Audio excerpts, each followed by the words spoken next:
Hey guys, welcome back to my channel. ಇವತ್ತು ತುಂಬ ಟೇಸ್ಟಿಯಾಗಿ ಹಲಸಿನ ಹಣ್ಣಿನಿಂದ ಮಾಡಬಹುದಾದ ಕಲ್ತಪ್ಪಂ ರೆಸಿಪಿಯನ್ನು ಹೇಗೆ ಮಾಡುವುದು ಎಂದು ತೋರಿಸುತ್ತೇನೆ. ಇದು ಮಾಡಲಿಕ್ಕೂ ಕೂಡ ತುಂಬ ಸುಲಭವಾಗಿರುತ್ತೆ ಮತ್ತು ತುಂಬ ಟೇಸ್ಟಿಯಾಗಿರುತ್ತೆ. ಆಗ ಬನ್ನಿ ಹೇಗೆ ಮಾಡುವುದು ಎಂದು ನೋಡೋಣ. ಮೊದಲಿಗೆ ನಾನು ಇಲ್ಲಿ ಒಂದು ಪಾತ್ರೆಗೆ ಬೆಲ್ಲವನ್ನು ಹಾಕಿದ್ದೇನೆ. ಈಗ ಬೆಲ್ಲವನ್ನು ಚೆನ್ನಾಗಿ ಅದನ್ನು ಕರಗಿಸಬೇಕು. ಸ್ವಲ್ಪ ನೀರನ್ನು ಆ್ಯಡ್ ಮಾಡಿ ಈಗ ಇದನ್ನು ಚೆನ್ನಾಗಿ ಕರಗಿಸೋಣ. ನೋಡಿ, ಈಗ ಇದು ಚೆನ್ನಾಗಿ ಕರಗಿದೆ. ಈಗ ನೆಕ್ಸ್ಟ್ ನಾನು ಇಲ್ಲಿ ವಾಶ್ ಮಾಡಿ ಮತ್ತು ಡ್ರೈ ಮಾಡಿರುವ ಅಕ್ಕಿಯನ್ನು ತೆಗೆದಿದ್ದೇನೆ. ಈ ಅಕ್ಕಿಯನ್ನು ನಾನು ಚೆನ್ನಾಗಿ ವಾಶ್ ಮಾಡಿ ಇದನ್ನು ಡ್ರೈ ಮಾಡಿ ತೆಗೆದಿದ್ದೇನೆ. ಈಗ ಇದನ್ನು ನಮಗೆ ಮಿಕ್ಸಿ ಜಾರಿಗೆ ಹಾಕೋಣ. ಈ ಸ್ನ್ಯಾಕನ್ನು ಒಮ್ಮೆ ನೀವು ಟ್ರೈ ಮಾಡಿ ನೋಡಿ, ನಿಮಗೆ ತುಂಬ ಇಷ್ಟವಾಗುತ್ತೆ. ಸಂಜೆ ಟೀ ಟೈಮ್ಗೆಲ್ಲ ತುಂಬ ಟೇಸ್ಟಿಯಾಗಿರುತ್ತೆ, ಮಕ್ಕಳಿಗೆಲ್ಲ ತುಂಬ ಇಷ್ಟವಾಗುತ್ತೆ. ನೀವು ಒಮ್ಮೆ ಟ್ರೈ ಮಾಡಿ ನೋಡಿ, ನಿಮಗೆ ತುಂಬ ಇಷ್ಟವಾಗುತ್ತೆ. ಈಗ ನಿಮಗೆ ಮಿಕ್ಸಿ ಜಾರಿಗೆ ಅಕ್ಕಿಯನ್ನೆಲ್ಲ ಹಾಕಿದ ನಂತರ ಈಗ ಇದನ್ನು ನೈಸಾಗಿ ಇದನ್ನು ಪುಡಿ ಮಾಡಬೇಕು.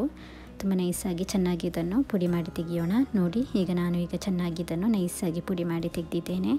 ಈಗ ಇದನ್ನು ಒಂದು ಪಾತ್ರೆಗೆ ಹಾಕೋಣ. ನಂತರ ಈಗ ಮಿಕ್ಸಿ ಜಾರಿಗೆ ಹಲಸಿನ ಹಣ್ಣನ್ನು ಹಾಕೋಣ. ಬೀಜವನ್ನೆಲ್ಲ ತೆಗೆದು ಅದನ್ನು ಸಣ್ಣದಾಗಿ ಕಟ್ ಮಾಡಿ ಈಗ ಮಿಕ್ಸಿ ಜಾರಿಗೆ ಹಾಕೋಣ. ಇದನ್ನು ಹಾಕಿದ ನಂತರ ಈಗ ಇದಕ್ಕೆ ಏಲಕ್ಕಿಯನ್ನು ಆ್ಯಡ್ ಮಾಡೋಣ.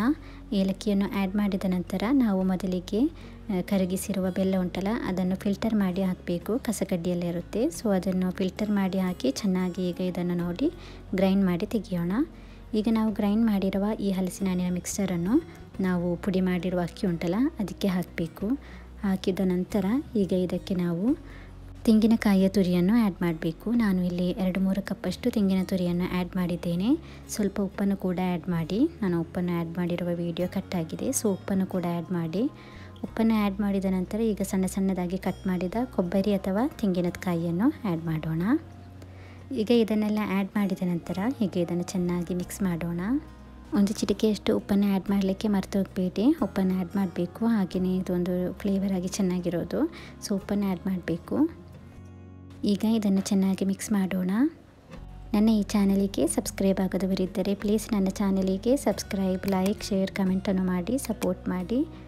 ಬೆಲ್ಲೈಕನನ್ನು ಆನ್ ಮಾಡಿ ಇಡಿ. ಇನ್ನೂ ಒಳ್ಳೆಯ ವೀಡಿಯೋಗಳನ್ನು ಹಾಕ್ತಾ ಇರ್ತೇನೆ. ಆಗ ನಿಮಗೆ ನೋಟಿಫಿಕೇಷನ್ ಬಂದರೆ ಬೇಗ ನಿಮಗೆ ಈ ವಿಡಿಯೋವನ್ನು ಈಸಿಯಾಗಿ ನೋಡ್ಬೋದು. ಬೆಲ್ಲೈಕನನ್ನು ಆನ್ ಮಾಡಿ ಇಡಿ.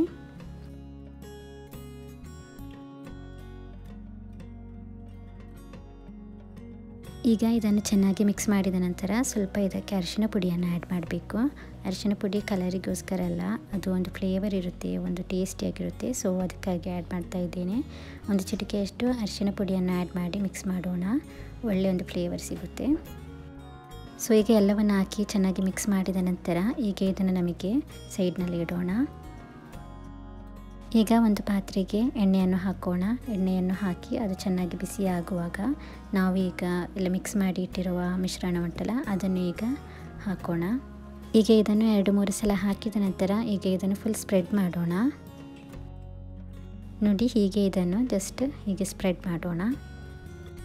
ನೋಡಿ ಗೈಸ್, ಇದನ್ನು ತುಂಬ ಸುಲಭವಾಗಿ ಮಾಡ್ಬೋದು. ಇಷ್ಟೇನೇ ಇರೋದು ಇದರಲ್ಲಿ ಕೆಲಸ, ತುಂಬ ಕೆಲಸ ಏನಿಲ್ಲ. ಈಸಿಯಾಗಿ ಮಾಡ್ಬೋದು ಮತ್ತು ಟೇಸ್ಟಿ ಕೂಡ ಅಷ್ಟೇ ಇರುತ್ತೆ, ಅಷ್ಟು ಟೇಸ್ಟಿಯಾಗಿರುತ್ತೆ. ಈಗ ಇದನ್ನು ಫುಲ್ ಸ್ಪ್ರೆಡ್ ಮಾಡಿದ ನಂತರ ಈಗ ಇದನ್ನು ನಮಗೆ ಲೋ ಫ್ಲೇಮ್ನಲ್ಲಿ ಇಡಬೇಕು. ಹೈ ಸ್ಪೀಡ್ನಲ್ಲಿ ಇಟ್ಟರೆ ಇದು ಫುಲ್ ಕರಿದು ಹೋಗುತ್ತೆ. ಲೋ ಫ್ಲೇಮ್ನಲ್ಲಿ ಇದು ಕುಕ್ ಆಗಬೇಕು. ಈಗ ಇದನ್ನು ನಮಗೆ ಮುಚ್ಚಿ ಬೇಯಿಸೋಣ ಲೋ ಫ್ಲೇಮ್ನಲ್ಲಿ. ಈಗ ನೋಡಿ, ಇದು ಸ್ವಲ್ಪ ರೆಡಿಯಾಗಿದೆ. ಇನ್ನು ಈ ಕಡೆ ನಮಗೆ ಹಾಕಿ ಅದನ್ನು ಕೂಡ ಬೇಯಿಸಬೇಕು. ಈಗ ನೋಡಿ, ಇಷ್ಟೇ ನಮಗೆ ಇದರಲ್ಲಿ ಮಾಡಿದರೆ ನಮ್ಮ ಕಲ್ತಪ್ಪಂ ರೆಸಿಪಿ ರೆಡಿ ಆಗುತ್ತೆ. ಹಲಸಿನ ಹಣ್ಣಿನ ಕಲ್ತಪ್ಪಂ ರೆಸಿಪಿ ತುಂಬ ಟೇಸ್ಟಿಯಾಗಿರುತ್ತೆ. ಆಗ ಒಮ್ಮೆ ಟ್ರೈ ಮಾಡಿ ನೋಡಿ. Thank you for watching the video. Please subscribe to my channel.